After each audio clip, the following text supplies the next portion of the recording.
तो स्टैटिस्टिक्स की डेफिनेशन जो हम पढ़ रहे हैं, statistics is the subject which deals with the variability, which deals with the variability। मैं ये नहीं कह रहा वो वेरिएबिलिटी खत्म कर देती है, वेरिएशन को कहते हैं ना, डेटा वेरी कर रहा है, कभी हेड आ जाता है, कभी टेल आ जाता है, कभी बैट्समैन 30 स्कोर कर लेता है, कभी 40 कर लेता है, कभी 50 कर लेता है, ठीक है ना। तो आपको स्टैटिस्टिक्स ये सिखाएगी कि ऐसा कोई भी डेटा जो वेरी कर जाए, जो फिक्स ना हो, जो वेरी करे, उसको किस तरह से आपने हैंडल कैसे करना है। No two objects in the universe are exactly alike। कहता कोई भी दुनिया के दो सब्जेक्ट ऑब्जेक्ट्स एक जैसे नहीं है, कोई भाई है वो एक जैसे नहीं है, कोई ना कोई फर्क। और अल्लाह ताला ने इतने इंसान पैदा किए हैं, आपको पता है ये जो आप बायोमेट्रिक लगाते हो, अंगूठा लगा लेते हो, थंब लगा लेते हो और पता चल जाता है ये अंगूठा जी किसका है, कहते हैं ना कि जी आपका है, इसलिए कि इंसान के जिस्म का ये जो थंब इंप्रेशन है किसी दूसरे इंसान से नहीं मिलेगा। और हम अंदाजा लगाएं कि अल्लाह ताला ने कितने इंसान पैदा किए हैं, कितने करने हैं, और किसी का थंब इंप्रेशन दूसरे से नहीं मिलेगा। क्या क्या हो सकता है इसमें, हाँ, कितनी डिफरेंट आइडेंटिटीज हो सकती हैं। इसी तरह से आप आंखों से अपने, आजकल वो मोबाइल को ओपन करते हो, आंखों का, अब ये मशीनें बायोमेट्रिक भी आ गई ना, अब वो आंखों के साथ मशीन के सामने खड़े हो, आप आंख गौर से उसको देखेंगे, कोड लग जाएगा, खुल जाएगा, इसलिए कि आपके आंखों की जो स्ट्रक्चर है वो किसी दूसरे इंसान से नहीं मिलता। तो वेरिएशन तो फिर हर जगह ही है, ठीक है ना। कहता no two objects in the universe are exactly alike if they were, अगर वो होते, अगर वो बिल्कुल एक तरह के होते, then there would have been no statistical problem. फिर कहता स्टैट की जरूरत ही नहीं थी। तो स्टैटिस्टिक्स की जरूरत आई जब डेटे में वेरिएबिलिटी हुई, डेटा एक जैसा नहीं था, डेटे में वेरिएशन आ रही थी। हाउ टू डील विद, मैं नहीं कहता वेरिएशन खत्म कर दे, आपको सिखाएगा इन हालात में डिसीजन कैसे करना है, कभी कुछ कभी कुछ और कभी कुछ। उन हालात देखें, आपको बाहर बारिश हो रही है, डिसीजन करना छतरी लेके ले आए कि ना जाए, तो जाएं, बारिश हो रही है, बारिश होने के क्या चांसेस हैं इन फ्यूचर कोई पता नहीं, तो फिर आपको डिसीजन करना है कि जी अब क्या करें। ठीक, फार्मर है, जैसे वो मेरे घर में काम करने वाली आती है ना मासी, आके बताऊं बेगम को क्या कहती है, मेरी मिसेस को क्या कहती है, कहती है बाजी जी जरा नेट ते देखियो अज मीह पैना कि नहीं पैना, ताकि मैं मशीन लावा कि ना लावा। वेदर फोरकास्ट की बात कर रही है, और वो जो वेदर फोरकास्ट है वो डेटा से बना हुआ है कि जी 70% चांस ऑफ रेन है या 50% है या 30% है, ऐसे नहीं लिख दिया उन्होंने, वो बकायदा उसके पीछे न्यूमेरिक्स होते हैं, उस न्यूमेरिक्स की मदद से कैलकुलेशन होती है और फिर वो परसेंटेज आती है।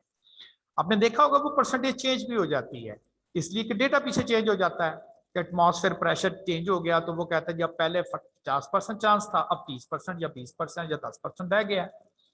एग्जैक्टली फार्मर है, पहले उन्होंने पेस्टिसाइड स्प्रे करनी है, फसलों के ऊपर अपने कीड़े मार दवा फेंकनी है, अगर बारिश होगी तो उन्हें फायदा नहीं है, सबकी सब वो वॉश आउट हो जाएगी ना, तो वो उनका तो नुकसान हो गया, मे बी 5-7-10 हज़ार की मेडिसिन जाया चले गई। तो वो भी वेदर फोरकास्ट पहले देखते हैं, फिर डिसीजन करते हैं कि आज उन्हें ये एक्शन करना है कि नहीं। 10% चांस है तो कहेंगे नहीं जी 10% में तो बहुत कम होता, चले फेंक लेते हैं, स्प्रे कर देते हैं। तो ये जो सारी डिसीजन मेकिंग है, हम ये नहीं कह रहे कि अगर 10% चांस हो तो बारिश नहीं होनी, हो तो सकती है, because there is a chance, लेकिन रेयर चांस है। तो डिसीजन मेकिंग देख के जरूर करेगा वो कि चले जी आज हम स्प्रे करते हैं, आज नहीं करते। तो अगर वो पता हो कि बारिश हो रही है, तो फिर तो नहीं ना कि जी पता नहीं बारिश होनी है कि नहीं, हो तो रही है। ये तो वही बात है, लोहे का सिक्का किस धात का बना हुआ होता है, तो अनसर्टेनिटी तो नहीं है, पता नहीं किस धात का बना, तो लोहे का बना हुआ है, लोहे का सिक्का जो है। तो इसी तरह से हम कहते हैं कि अगर डेटा में वेरिएशन ना होती, तमाम की तमाम एक जैसी होती, तो देन हम कहते हैं कि देयर इज नो नीड, कि आपको जरूरत ही नहीं थी कि आप कहेंगे कि हमें स्टैटिस्टिक्स का सब्जेक्ट पढ़ना है। स्टैटिस्टिक्स का सब्जेक्ट आपको इसलिए पढ़ना है कि there is a variability in the data, variation आ रही है, आपको सिखाया जाएगा इन सिचुएशन में, इन हालात में कैसे आपने डिसीजन करना है। जी आपकी जानिब से कोई क्वेश्चन तो नहीं है?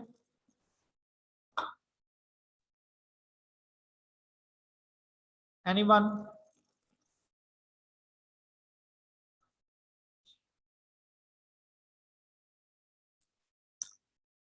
स्टैटिस्टिक्स का जो सब्जेक्ट है इसकी दो मेन ब्रांचेस हैं।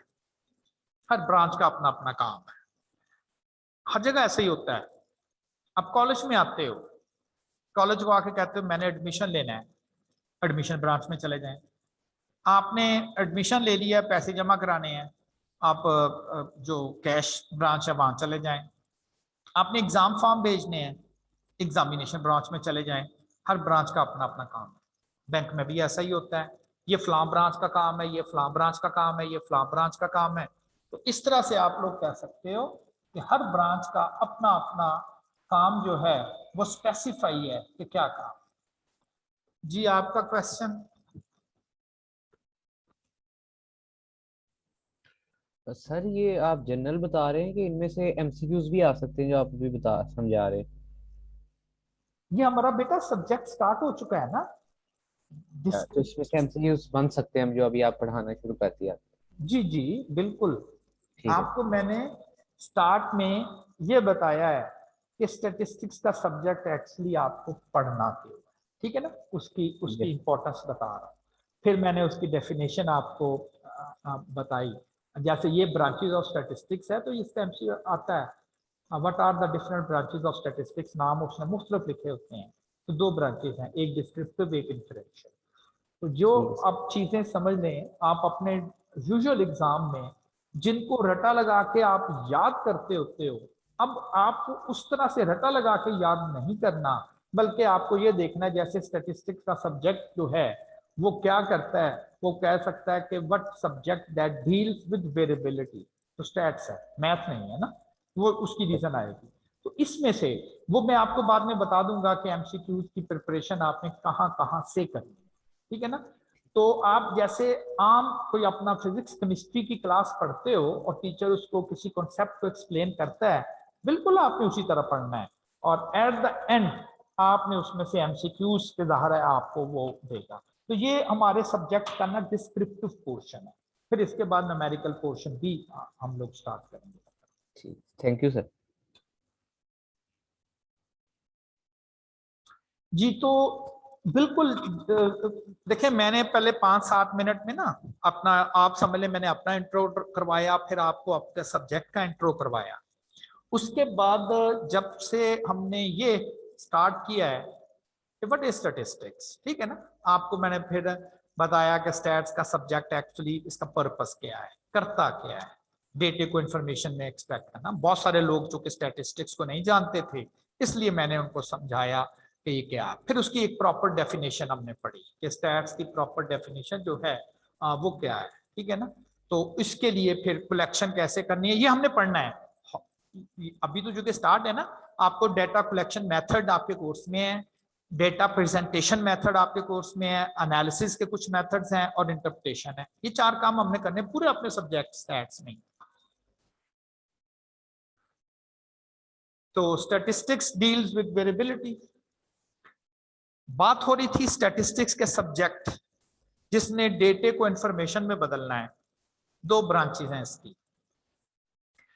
कॉलेज में आए, कॉलेज कहते हैं ये इस ब्रांच का काम है, हमारा नहीं है, इस ब्रांच का काम हमारा नहीं है। बैंक में गए, बैंक वाला कहता आपने ये काम करना, इस ब्रांच में चले जाएं, फलां ब्रांच में चले जाएं। हर जगह, हर यूनिवर्सिटी, कॉलेज, ऑफिस, मुख्तलिफ ब्रांचेस बनी। ऐसे होता ना, अंदर उन्होंने सेक्शन बनाए होते हैं। बैंक में चल के लिखा था कैशियर, मैनेजर, फलां फलां फलां, हर एक का अपना अपना काम है। स्टैट्स दो दो चीजें हैं, डिस्क्रिप्टिव और इन्फिडेंशियल। डिस्क्रिप्टिव जो जनरल सा वर्ड नहीं है, आप कहते हैं डिस्क्राइब द फॉलोइंग टर्म्स, अक्सर आपके पेपर में लफ्ज लिखा जाता है डिस्क्राइब। डिस्क्राइब का मतलब होता है एक्सप्लेन करना। तो स्टैटिस्टिक्स की जो डिस्क्रिप्टिव ब्रांच है, इसका काम होगा डेटा कलेक्शन करना, ये इसका काम होगा। फिर डेटा को एक्सप्लेन करना, यानी कि प्रेजेंटेशन करना, ये भी इसी का काम होगा।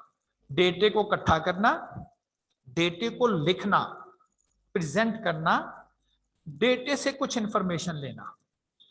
ये तीन काम जो होंगे ये डिस्क्रिप्टिव स्टैटिस्टिक्स ब्रांच के होंगे। इसमें हम पढ़ेंगे, इसमें फार्मूले अप्लाई करेंगे, आपको डेटा कलेक्शन कैसे करनी है, डेटा प्रेजेंटेशन कैसे करनी है टेबल ग्राफ की मदद से, और कुछ स्टैट्स के फार्मूले कैसे अप्लाई करने हैं। ये तीन काम होंगे डिस्क्रिप्टिव ब्रांच का। क्या क्या काम है इसका डिस्क्रिप्टिव का?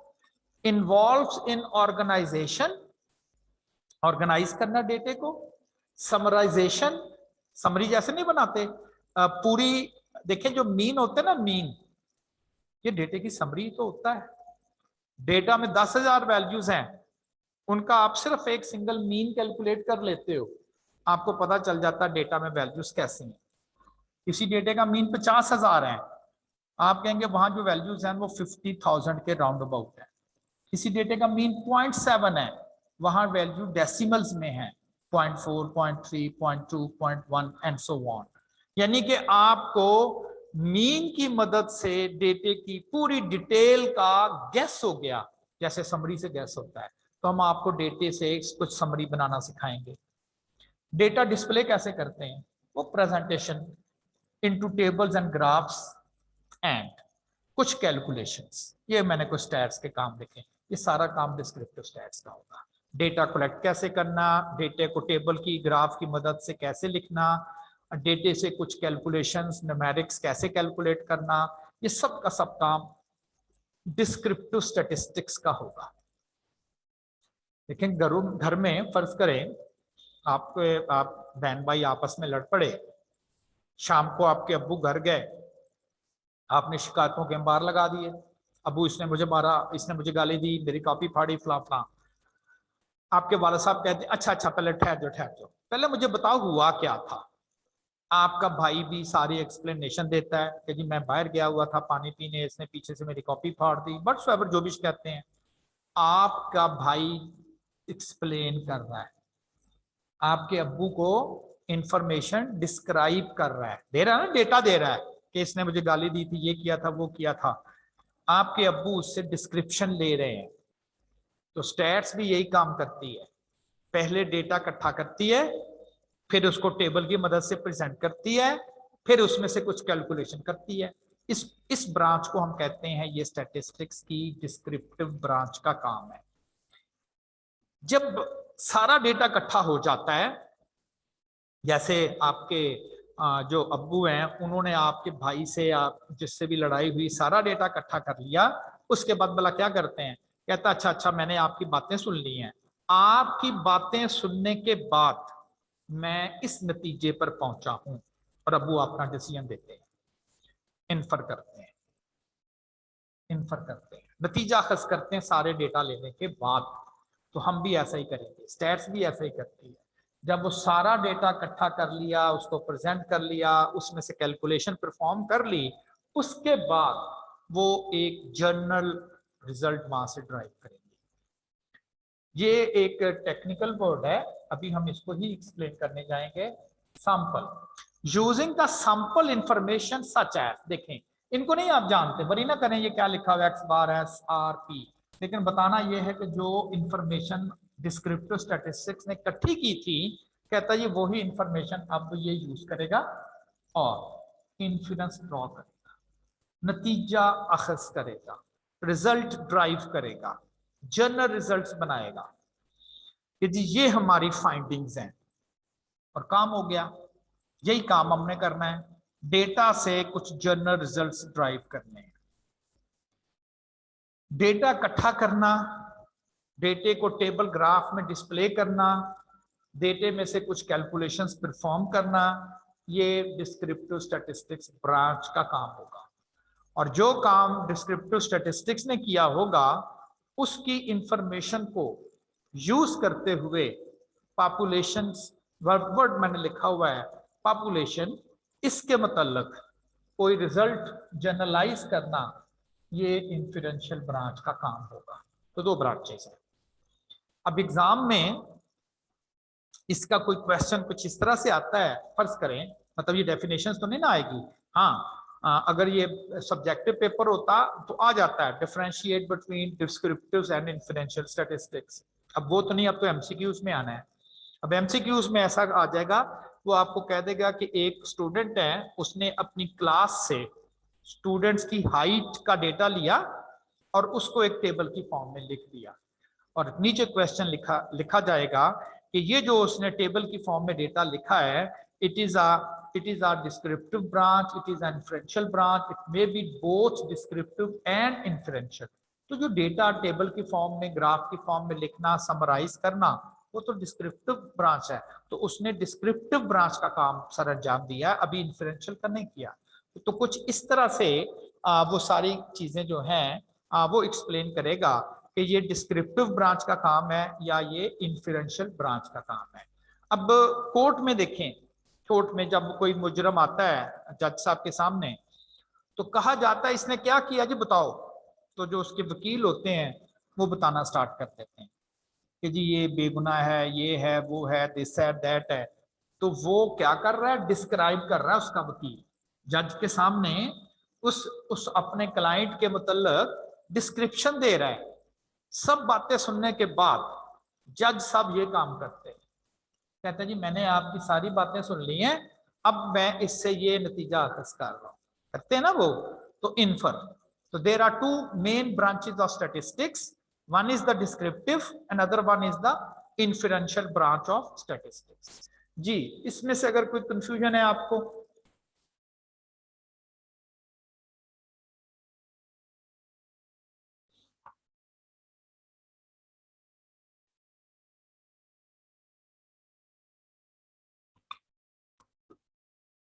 जी, आपका माइक ऑन किया मैंने, अपना माइक ऑन कीजिएगा।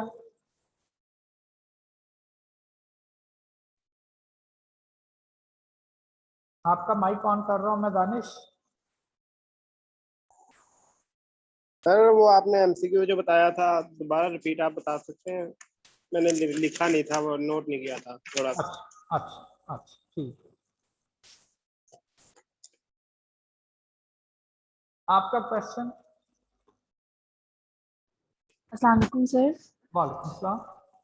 सर आपने ब्रांचेस हमें बताए डिस्क्रिप्टिव और इन्फ्रेंशियल। जी तो सर डिस्क्रिप्टिव के अंदर आपने हमें बताया, जो हमने फर्स्ट में पढ़ा था कि statistics is a science of collection, representation, analysis and interpretation. जी तो सर डिस्क्रिप्टिव जो है उसके अंदर कलेक्शन, रिप्रेजेंटेशन और एनालिसिस भी आएगा या सिर्फ रिप्रेजेंटेशन तक आएगा? जी, उसमें एनालिसिस भी है ना। एनालिसिस का मतलब है कि आप उसमें डेटा में से कुछ इंफॉर्मेशन इकट्ठी करते हैं, लाइक दिस वन, ये एनालिसिस हो रहा है ना। आप उस डेटा में से कुछ कैलकुलेशंस परफॉर्म कर रहे हैं, ये भी डिस्क्रिप्टिव स्टैट्स का ही काम है, कैलकुलेशन करना। डेटा से कैलकुलेशन करने का मतलब होता है डेटा से कुछ चीज निकाल के बताना, डिस्क्राइब करना है ना, कि जी मैंने मीन कैलकुलेट किया था इस डेटे का, वो ये आ रहा है। तो आप डिस्क्राइब कर रहे हो उस डेटे को ना, बता रहे हो किसी तरह से। तो ये भी डिस्क्रिप्टिव स्टैटिस्टिक्स का ही काम है।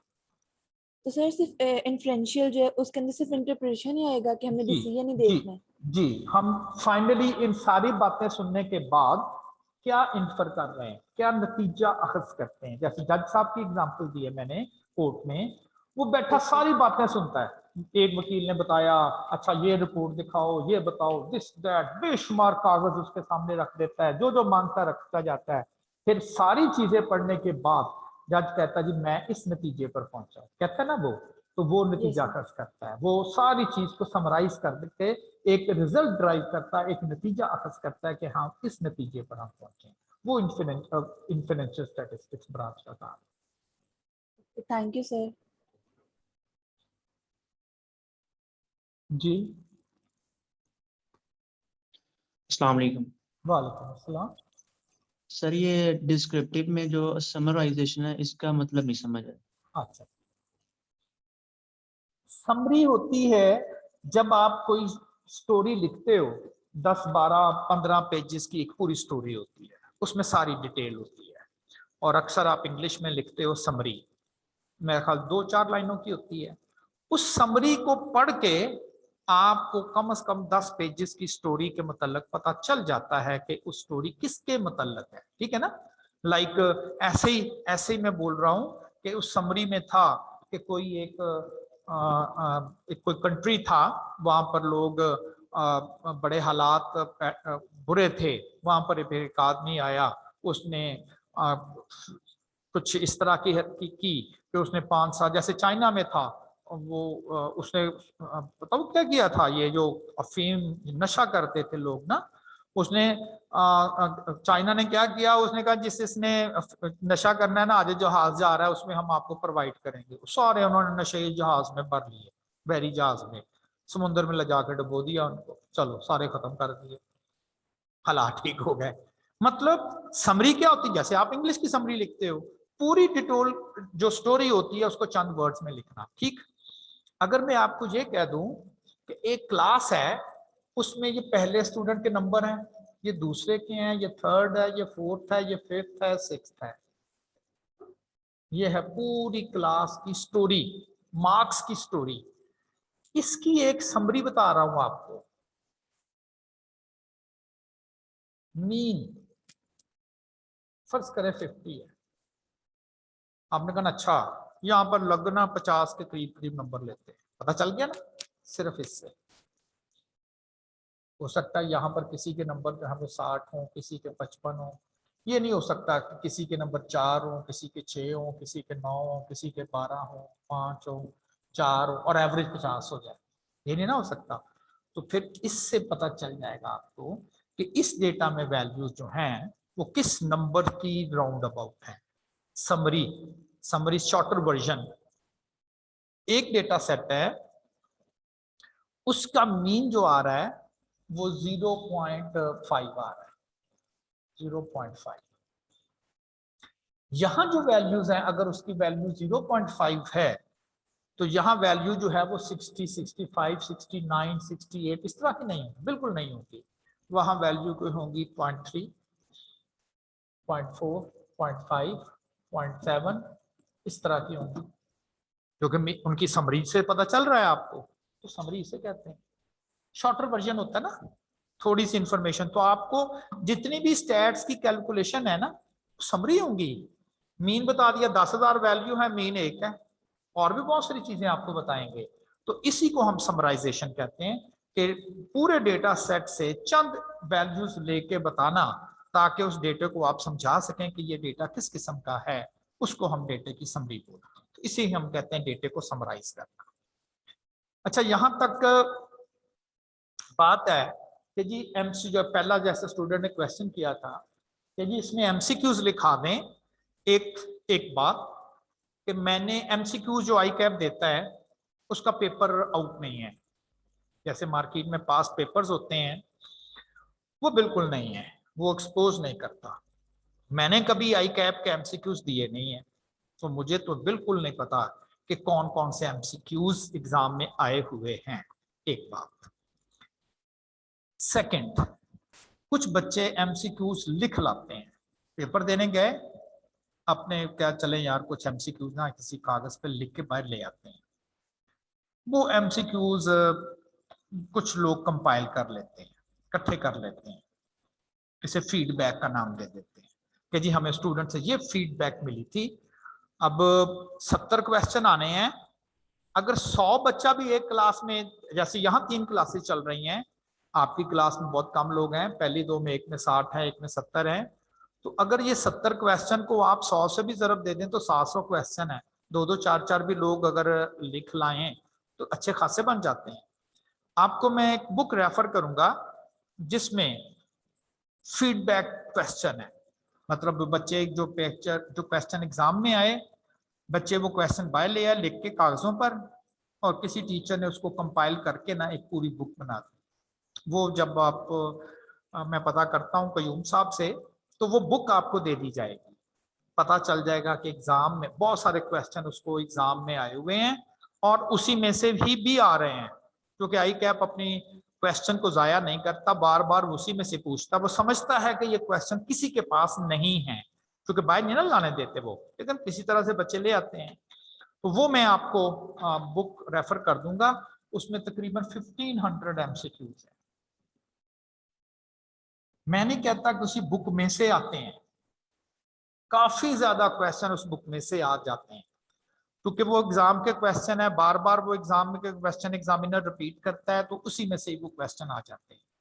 तो वो मैं आपको दे दूंगा ताकि आपको ये पता चल सके कि जो चीजें हम पढ़ रहे हैं डिस्क्रिप्टिव में पढ़ाई जा रहा हूँ, डेफिनेशन तो कोई दे नहीं रहा, आपको याद करने के लिए रट्टा लगवा नहीं रहा, तो क्वेश्चन कैसे आएंगे, तो वो आपको वहां से पता चलेगा। एक सेकंड, आई कैप ने जो आपको बुक दी है स्टडी टेक्स्ट के तौर पे, मेरे ख्याल किसी को मिल गई होगी, बाकियों को शायद वो मिल जाए, तो वो जो बुक स्टडी टेक्स्ट के तौर पर आपको दी जाएगी, उसमें भी एक क्वेश्चन एक बाग में क्वेश्चन बैंक बना हुआ है, उस क्वेश्चन बैंक में भी कुछ क्वेश्चन हैं आपकी प्रैक्टिस के तौर पे।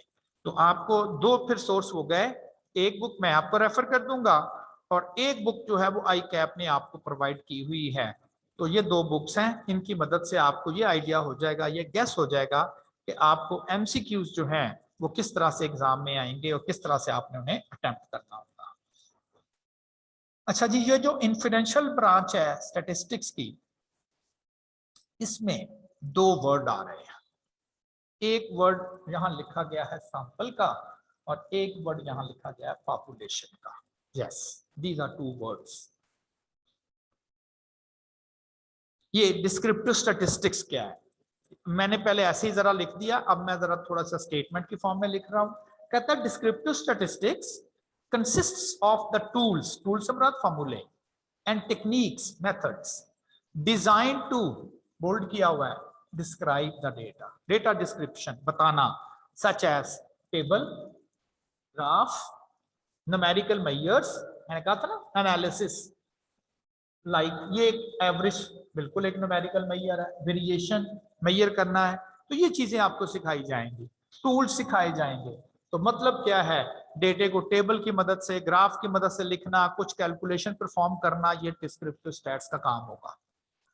Inferential statistics consist of techniques that allow to decision maker, हम लोग डिसाइड करने वाले, टू रीच ए कंक्लूजन, किसी नतीजे पर पहुंचे, about the characteristics of a larger data, इसे पॉपुलेशन का वर्ड बोलेंगे, बेस्ड अपॉन अ सबसेट, पता ना मैथ में बोलते हैं अक्सर सबसेट, अ सैंपल डेटा, नमूना, सैंपल, यही दो काम करते हैं। कोविड जब आया, मुख्तलिफ कंपनियों ने वैक्सीन तैयार करना स्टार्ट कर दिया अगेंस्ट द कोविड डिजीज, बना भी ली, और चाइना ने कहा, रशिया ने कहा, फलां ने, फ्रांस ने कहा, अमेरिका ने कहा, ये हमने बना ली, इंग्लैंड वालों ने कहा हमने भी बना ली। क्या वो वाकया ही वैक्सीन जो बना ली है उन लोगों ने कोविड के लिए इफेक्टिव भी है कि नहीं, ऐसे ही कही जा रहे हैं हम लोग लगा लें, बाद में पता चले इसका तो फायदा ही नहीं था, ऐसा तो नहीं कहा होगा ना उन्होंने कहीं से तो डेटा लेके कहा होगा कि ये अच्छी है। अब जरा नोट करें, क्या जो चाइना ने वैक्सीन बनाई वो दुनिया के तमाम पेशेंट को लगा के चेक की फिर बताया कि ये अच्छी है? तो ऐसा तो नहीं हो भी नहीं सकता था। सारी दुनिया को, अभी तक पाकिस्तान के तमाम लोगों को नहीं लगी तो सारी दुनिया के लोगों को कैसे लगनी थी? तो ऐसा हो भी नहीं सकता था। बाद में पता चलता कि नहीं जी ये तो कोई इतनी इफेक्टिव नहीं थी, तो ऐसा नहीं था। तो किया क्या गया, चंद लोगों को लगाई गई, सबसेट, चंद लोगों को वैक्सीन लगाई गई, इसे सैंपल कहते हैं। यस, सैंपल लोगों को लगाई गई। पाकिस्तान में भी चंद लोगों को वैक्सीन लगाई गई थी। बाई चांस ये जो जिस कॉलेज में आपने एडमिशन लिया, टिप्स कॉलेज में, वहां पर एक अटेंडेंट था, जब शुरू में वैक्सीन स्टार्ट हुई तो 60+ को लग रही थी, यानी कि जिनकी उम्र 60 या 60 साल से ज्यादा है। वो जो बच्चा था, जो अटेंडेंट था, उसकी उम्र होगी हार्डली कोई 22-23 साल। एक दिन वो आया और मुझे कहता सर मुझे भी वैक्सीन लगी है। और मैं कहा नहीं यार, 60 साल से तो कम, चुके शुरू में तो बहुत रेयर अमाउंट में अवेलेबल थी वैक्सीन और सिर्फ 60+ को लग रही थी। तो मैं कहा तुम तो 22-23 साल के, तुमने कहाँ से लगवा ली? कहता जी मैंने हॉस्पिटल से लगाई है और उन्होंने मुझे 17,000 रुपया भी दिया है, 17,000। उस गरीब को पता ही नहीं था, वो ट्रायल पे था, सैंपल टेस्टिंग हो रही थी उसके ऊपर वैक्सीन की, कि इस वैक्सीन को लेने से क्या क्या पॉसिबल साइड इफेक्ट हो सकते हैं। मैंने उससे पूछा कि तुम क्या करते हो? कहता जी मैंने रोजाना अपना टेम्परेचर नोट करना है और अगर मुझे कोई भी प्रॉब्लम आती है, खांसी है या मेरे जिस्म पर खारिश होती है, या मेरे कहीं टांग में दर्द है या सर में दर्द, कुछ भी है, कहता जी मुझे एक डॉक्टर का नंबर उन्होंने दिया हुआ है, मुझे फौरन उस डॉक्टर को बताना है कि मुझे जी खारिश होनी शुरू हो गई है या जो भी है। ये साइड इफेक्ट थे। और मैंने 1 हफ्ते के बाद हॉस्पिटल जाके डॉक्टर से अपने पैसे ले आए। वो बच्चा एक्चुअली ट्रायल पे था, उसके ऊपर वैक्सीन अटेम्प्ट करके देखा जा रहा था कि क्या इसके ऊपर कैसे कैसे साइड इफेक्ट्स हैं, ठीक है ना। तो सैंपल, और जब वो टेस्टिंग पूरी हुई उसके बाद ये नहीं कहा गया कि जी हमने 5 या 6 हजार लोगों पर जो अटेम्प्ट किया था उसके रिजल्ट बेहतर हैं तो ये 6,000 लोगों के लिए वैक्सीन ठीक है, बल्कि कहा गया कि जी ये वैक्सीन ठीक है। अप्लाई किस पर की गई? पूरी पर। और टेस्ट कहां से किया गया? चंद वैल्यूज पर। स्टैटिस्टिक्स ऐसे इन्फर करती है, ऐसे नतीजा खस करती है। वैल्यूज तो वो चंद लोगों से, चंद वैल्यू से ली जाती जिसे सैंपल कहते हैं, लेकिन रिजल्ट ओवरऑल किया जाता है। बिल्कुल एरर के चांसेस हैं, इसके अलावा किया क्या जा सकता है? सेकंड पॉसिबिलिटी तो सोचें, क्या दुनिया के तमाम लोगों को वैक्सीन लगाएं? कोई भी मेडिसिन ऐसा नहीं है।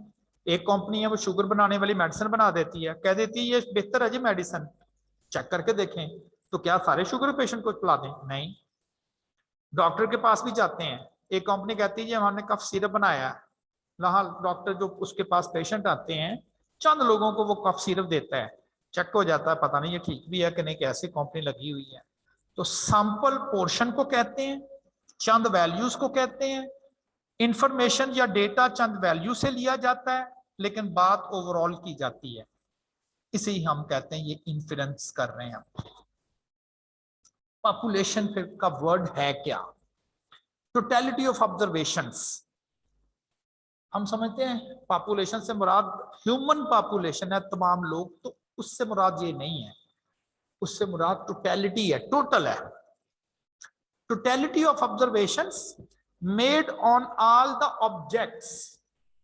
अब ये जो ऑब्जेक्ट्स हैं ये ट्री भी हो सकते हैं, ये एनिमल्स भी हो सकते हैं, ये पीपल भी हो सकते हैं, स्टूडेंट भी हो सकते हैं, ये कॉलेज भी हो सकते हैं। जहां से आपने डेटा लेना है, अंडर इन्वेस्टिगेशन, कहां से डेटा ले रहे हैं? Processing some common specific characteristics. मैं टिप्स कॉलेज के स्टूडेंट्स, टिप्स कॉलेज के तमाम स्टूडेंट से डेटा लेना चाहता हूं, तो मेरे लिए पॉपुलेशन होगा students of the tips college होंगे। स्टूडेंट तो और भी कॉलेजेस के हैं, लेकिन इनमें जो कॉमन है वो ये है कि ये टिप्स कॉलेज के स्टूडेंट हैं। तो इसका मतलब है कि जो पॉपुलेशन की डेफिनेशन होगी वो डिपेंड किया करेगा कि हमारा अंडर इन्वेस्टिगेशन ग्रुप कौन सा है। एक एनिमल साइंसेस का रिसर्चर है, उसने एक इंजेक्शन बनाया है जो एनिमल्स की मिल्क प्रोडक्शन को इनहांस करता है। अब उसने वो इंजेक्शन एनिमल्स को इंजेक्ट करना है ताकि पता चल सके कि वाकई उससे उसकी मिल्क प्रोडक्शन में इंप्रूवमेंट आती है कि नहीं, और वो जो इंजेक्शन है वो बफलोज के लिए है। अब तमाम एनिमल्स नहीं बल्कि सिर्फ तमाम बफलोज, वो उसके लिए पॉपुलेशन कहलाएंगी। अंडर इन्वेस्टिगेशन ग्रुप क्या है? बफलोज, ठीक है ना। तो पॉपुलेशन का वर्ड है, आप इसे टोटल के साथ कर लें। अगर मैं कहूं कि कोई मोबाइल कंपनी है, वो पंजाब के तमाम मोबाइल यूजर से कोई सर्वे करके कोई डेटा कलेक्ट करना चाहते हैं। अब पंजाब के जितने भी मोबाइल यूजर होंगे वो पॉपुलेशन कहलाएंगे। तो पॉपुलेशन का वर्ड टोटल के साथ है, और उससे भी ज्यादा इंपॉर्टेंट है जिनमें कोई अंडर इन्वेस्टिगेशन ग्रुप क्या है। अगर आप कहें जी पंजाब के तमाम लोग पॉपुलेशन है तो रॉन्ग, तो मेरा तो कंसर्न नहीं सिर्फ मोबाइल यूजर के साथ है, और वो भी पंजाब के। अगर मैं कहूं तमाम मोबाइल यूजर, वो भी रॉन्ग, सिर्फ पंजाब के मोबाइल यूजर। तो अंडर इन्वेस्टिगेशन ग्रुप जो है वो कौन है? उसके जो तमाम ऑब्जेक्ट्स होंगे उसके लिए हम वर्ड यूज किया करेंगे पॉपुलेशन। पॉपुलेशन में टोटल कितने ऑब्जेक्ट्स होंगे उसे हम कैपिटल एन से रिप्रेजेंट किया करेंगे। इसको साइज भी बोलते हैं, ये पॉपुलेशन का साइज है। टोटल 5,000 लोग हैं जी, तो कैपिटल एन इज 5,000, टोटल 4 लोग हैं जी, capital N is equal to 4, तो किसी भी पॉपुलेशन के जो टोटल ऑब्जेक्ट्स होंगे उसको हम उस पॉपुलेशन का साइज रिप्रेजेंट किया करें। फॉर एग्जांपल पॉपुलेशन हो सकती है पाकिस्तान के तमाम वोटर्स, ऑल वोटर्स, यस, मुझे एक डेटा इकट्ठा करना था लोगों से, उन लोगों से जो वोटर्स हैं, तो पाकिस्तान के तमाम लोग तो वोटर नहीं हैं, जिनके वोट बने हुए हैं तो वो पॉपुलेशन कहलाएगी ना। Population of all mobile user इन पंजाब, मुझे फर्ज करे डेटा इकट्ठा करना है ऐसे लोग जो मोबाइल इस्तेमाल कर रहे हैं पंजाब में, तो पाकिस्तान में भी तो, लेकिन मेरे लिए पॉपुलेशन होगी मोबाइल यूजर फ्रॉम पंजाब होगी। Population of fish in a pound, कोई स्टूडेंट है वो एक्सपेरिमेंट कर रहा है, उसने पाउंड में फिश रखी हुई है, उस फिश में टोटल जो होगा, आप पॉपुलेशन के वर्ड को टोटल के साथ कर लिया करें, total fish in a pound, तो population of fish in a pound, तो इसके लिए हम वर्ड पॉपुलेशन यूज करते हैं, किसके लिए, टोटल ऑब्जेक्ट्स के लिए। वो पॉपुलेशन वोटर की हो सकती है, वो मोबाइल यूजर हो सकते हैं, वो फिश हो सकती है। इसके साथ एक वर्ड अटैच है पैरामीटर। हमने बहुत सारी न्यूमेरिकल कैलकुलेशंस पढ़नी है, फार्मूले कह दें, जिनमें से एक मीन भी है। अब वो जो फार्मूला है या कैलकुलेशन है उसके लिए हमें डेटा चाहिए, फिर ही आप कैलकुलेट कर सकते हैं ना। अगर उसके लिए डेटा हमने पूरी के पूरे तमाम लोगों से कलेक्ट किया हुआ है और वहां से वो न्यूमेरिकल कैलकुलेशन करते हैं, तो उस न्यूमेरिकल कैलकुलेशन को हम पैरामीटर कॉल करेंगे। We can perform any numerical quantity, कहां से की जाए, पॉपुलेशन से डेटा कैलकुलेट करके की जाए।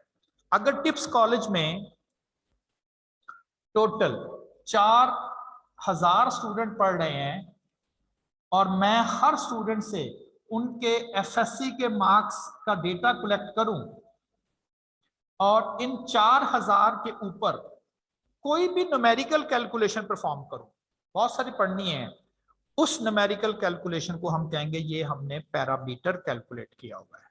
तो parameter is the any numerical calculation performed on population data, उसे हम कहेंगे ये पैरामीटर है। तो पैरामीटर, जैसे अगर आप मैं कहूं कि जी ये जो करेंसी होती है ये रुपये होती है कि डॉलर, आप कहेंगे ये डिपेंड करता है किस कंट्री की बात कर रहे हैं। बैक पे कंट्री क्या है जी, अमेरिका डॉलर, पाकिस्तान रुपी। हम न्यूमेरिकल कैलकुलेशन कर रहे हैं, क्या इसे पैरामीटर कह दें? मैं कहूंगा डेटा कहां से लिया है, तो जी पूरी पॉपुलेशन से लिया है, तो फिर पैरामीटर ही कहेंगे। जैसे एक कैलकुलेशन मीन है, एक कैलकुलेशन वेरिएंस है, अभी नहीं आप इस वेरिएंस को जानते, एक कैलकुलेशन प्रोपोर्शन है, अभी नहीं आप जानते, लेकिन अगर ये पॉपुलेशन से की जाए तो हम इनको कहते हैं ये पैरामीटर्स है। कोई भी न्यूमेरिकल कैलकुलेशन जो कि हम पढ़ेंगे, लेकिन डेटा यूज किया जाए पॉपुलेशन का डेटा, तो हम कहेंगे कि ये हमने पैरामीटर कैलकुलेट किया है। Parameters are usually denoted by Greek letters, ये जो है ना ये ग्रीक लेटर्स कहलाते हैं, तो इनको हम रूटीन में ग्रीक लेटर से रिप्रेजेंट किया करेंगे। अभी आपने इनसे वरी नहीं करना, मैंने सिर्फ नाम लिखे हैं, मैंने कैलकुलेशन तो किसी की भी नहीं बताई है आपको, ठीक है ना।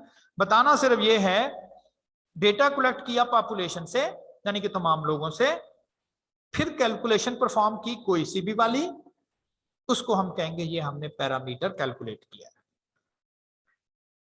सैंपल क्या चीज है, a representative part of the population, population का कुछ हिस्सा सैंपल कहलाता है, which is selected to obtain information concerning the population. Idea population क्या लगाना है आपने, इंफॉर्मेशन हमने सैंपल से लेनी है। देखें कोई शख्स जो है, कोई स्टूडेंट जो है, वो इंटरव्यू के लिए जाता है। अब जब वो इंटरव्यू के लिए जाएगा तो इंटरव्यू करने वाला उससे चंद क्वेश्चन पूछेगा, चंद क्वेश्चन सैंपल। अगर उसको 2-4 क्वेश्चन भी आते होंगे और ठीक आते होंगे तो वो शायद समझ जाएगा कि इसके पास जो पॉपुलेशन ऑफ नॉलेज है, टोटल नॉलेज, उसका ठीक है। ऐसे करते हैं ना, टीचर ने वाइवा लिया, 2-3 क्वेश्चन पूछे, गैस हो गया ऐसे आता है, तो कहेगा ठीक है जाओ यार आपका A ग्रेड है।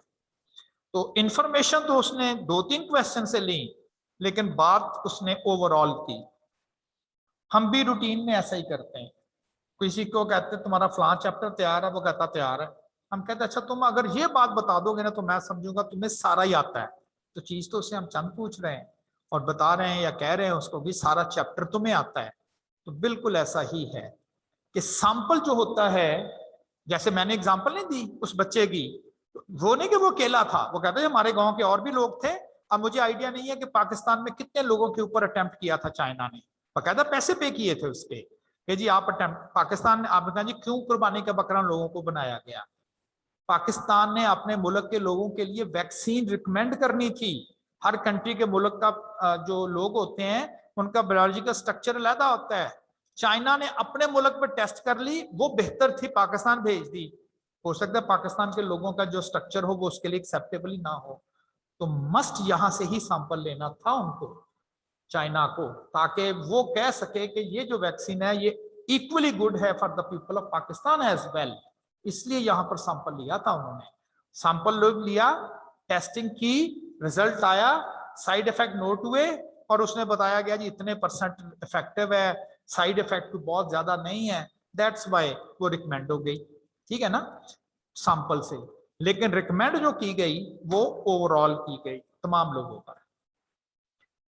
किसी भी सैंपल में ऑब्जर्वेशंस की तादाद को हम स्मॉल एन से लिखते हैं।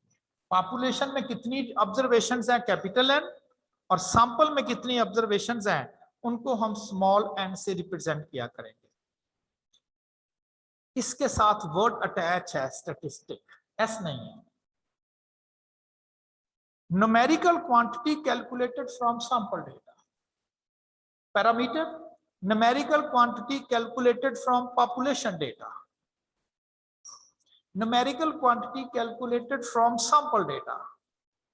सैंपल डेटा से जो भी न्यूमेरिकल कैलकुलेशंस आप परफॉर्म करेंगे उसे हम स्टैटिस्टिक का वर्ड बोलेंगे, एस नहीं है इसमें। Statistic is any numerical calculation that is performed by using data from sample.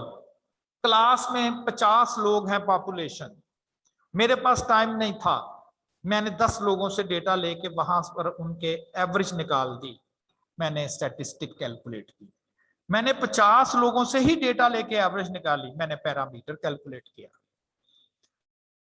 Statistic is used to give information about unknown values about the population parameter, यानी कि वो पॉपुलेशन पैरामीटर को guess करने के लिए आप घर में चावल, चंद चावल के दाने लेके गैस नहीं करते पक गए हैं कि नहीं, करते हैं ना। चावल तो बहुत सारे होते हैं, गैस चंद वैल्यू से लेते हैं। तो हम भी स्टैटिस्टिक कैलकुलेट करके अंदाजा लगा लेते हैं कि इस पॉपुलेशन में कितनी न्यूमेरिकल कैलकुलेशंस होंगी। उसको हम कहते हैं कि ये जो स्टैटिस्टिक होती है ये पैरामीटर का गैस वैल्यू होती है, और इसे हम एजुकेटेड गैस कहते हैं। तुक्का नहीं लगा के कह देते कि जी इतना होगा, बल्कि प्रॉपर एक कैलकुलेशन परफॉर्म करते हैं और उसके बाद वो जो वैल्यू होती है उसको यूज किया जाता है as an guess estimate of the population parameter. Statistics are usually denoted by Latin letters. देखिए इनकी नोटेशन कुछ और है ये भी मीन है, ये भी वेरियंस है, ये भी प्रोपोर्शन, लेकिन इनकी नोटेशन पैरामीटर से डिफरेंट है। ठीक है ना। तो parameter numerical calculation by using population data, statistic numerical calculation calculated by using sample data. चले जी यहीं तक, फिर इंशाल्लाह बाकी कल। अगर कोई आपने मुझसे क्वेश्चन करना है तो कर सकते हैं आप, एनीवन?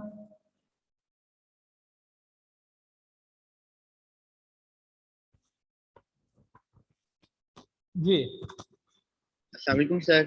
वालेकुम अस्सलाम। सर ये आपसे पूछना था, इन्वॉल्व इन ऑर्गेनाइजेशन आपने डिस्क्रिप्टिव में बताया था सर, और सर स्टैटिक्स की जो सी डेफिनेशन की लास्ट लाइन थी सर वो क्लियर नहीं हुई थी, वो डिस्कस कर दीजिए। ये वाली सर नहीं सर, डेफिनेशन में जो सी आपने इससे नेक्स्ट पढ़ाई, yes sir. There would have been no statistical problem, ये कह रहे हैं? Yes sir. अच्छा चले मैं करता हूँ।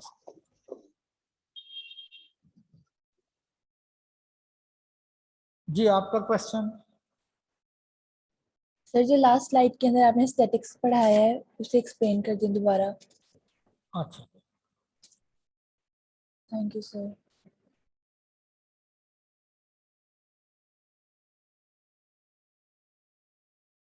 एक क्वेश्चन ये था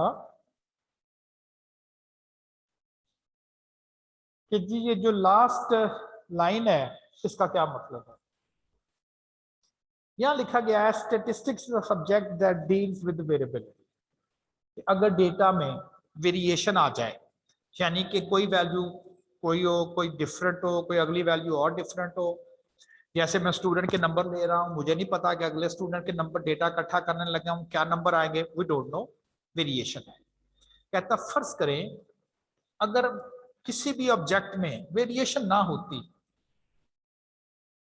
तो फिर तो फायदा ही नहीं था। इफ दे वर, यानी कि एग्जैक्टली अलाइक नहीं है, इफ दे वर, अगर वो डायरेक्टली लाइक होते, then there would have been no statistical problem. फिर कहता स्टैट की जरूरत ही नहीं थी। दुनिया में कोई सा भी कहता दो ऑब्जेक्ट एक जैसे नहीं है, अगर होते तो फिर स्टैट्स के डेटा के टेक्निकली जरूरत ही नहीं थी। बिल्कुल सही है। अब जरा सिंपल, क्योंकि और तो आप जानते नहीं है स्टैट्स को, मीन जानते हो, मीन की क्या जरूरत थी अगर सारी वैल्यू एक जैसी हो, 40 40 40 40 40, मीन को निकालना 40। उस वक्त प्रॉब्लम आती है स्टैट्स की जब डेटा में वेरिएबिलिटी आ जाती है। एक तो ये आंसर था। स्टैटिस्टिक क्या चीज है? बहुत सारी न्यूमेरिकल कैलकुलेशंस हमने परफॉर्म करनी है, बहुत सारी न्यूमेरिकल कैलकुलेशंस हमने परफॉर्म करनी है। अगर तो डेटा, अब प्रॉब्लम यह है डेटा कहां से लिया जाए। अगर तो डेटा लिया जाए पूरी पॉपुलेशन से, यह है पॉपुलेशन, इसका डेटा, मैंने कोई न्यूमेरिकल कैलकुलेशन आपको अभी तक नहीं बताई, सिर्फ ये बता रहा हूं अगर आप इस डेटा से न्यूमेरिकल कैलकुलेशन परफॉर्म करेंगे, उस न्यूमेरिकल कैलकुलेशन को हम पैरामीटर बोलते हैं। पैरामीटर। लेकिन अगर आप इस पूरी पॉपुलेशन से चंद वैल्यूज का डेटा ले लें, सैंपल, इस सैंपल वैल्यू से अगर आप कोई न्यूमेरिकल कैलकुलेशन परफॉर्म करते हैं, उसे स्टैटिस्टिक बोलते हैं।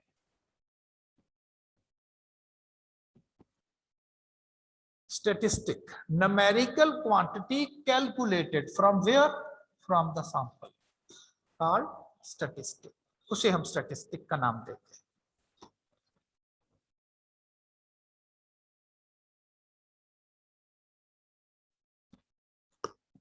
जी सर मैंने पूछ पैरामीटर एक मतलब फिर एक्सप्लेन कर दें थोड़ा सा। पैरामीटर एक्सप्लेन कर।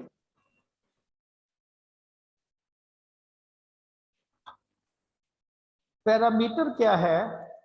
कोई भी न्यूमेरिकल कैलकुलेशन की जाए पूरी पॉपुलेशन से डेटा लेके, डेटा तो लेना है ना किसी जगह से, किस चीज का लेना है? उनके एफएससी के नंबर लेना। उस पूरी क्लास में 50 लोग हैं पॉपुलेशन, आपने 50 से 50 लोगों से ही डेटा लेना, 1 2 3 4 5 या 50 पूरे।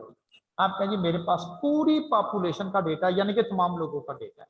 अब इसके ऊपर कोई भी न्यूमेरिकल कैलकुलेशन कर, मैं आप कभी करें, मैं कह रहा हूं मैंने आपको चूंकि न्यूमेरिकल कैलकुलेशन कोई सिखाई नहीं है इसलिए मैं कर नहीं पा रहा।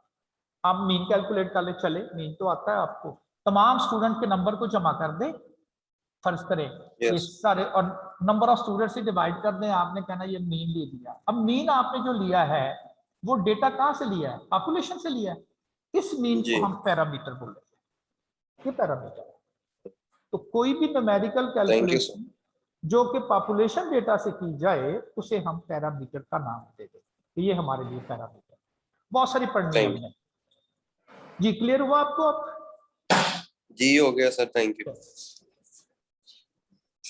जी कोई और?